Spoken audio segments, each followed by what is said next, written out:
आहे.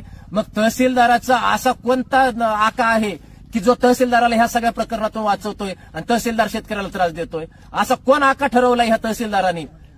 आणि सर्वांना वाटतंय की वंजारी समाज खूप खुश आहे परळ तालुक्यात, पण वंजारी समाजावर काय अन्याय चालू आहे वंजाऱ्यांकडनंच हे सगळ्यांना कळायला पण पाहिजे ना. आज सकाळपासून मला जवळपास 50 मराठा समाजांचे फोन आले की साहेब वंजारी समाजाचे आहेत तुम्ही, तुमच्यावर असा अन्याय चालू आहे का?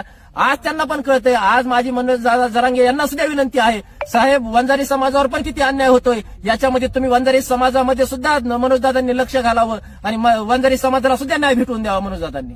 काल एक आम्ही या ठिकाणी लाईव्ह केल्यानंतर सोशल मीडियावर तुमचे प्रचंड व्हिडिओ व्हायरल झाले. अनेक शेतकऱ्यांनी त्यांची आपबीती सोशल मीडियावर व्यक्त झाल्यात.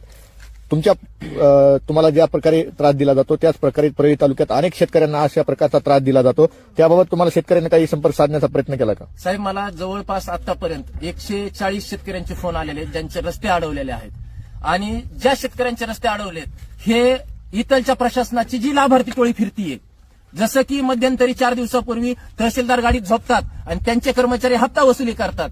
ही जे त्यांची लाभार्थी टोळी आहे त्यांचे जिथे त्यांचे नातेवाईक आहेत त्यांना आर्थिक स्वरूपाचा फायदा व्हावा म्हणून गोरगरीब शेतकऱ्यांचे रस्ते अडवले त्यांनी.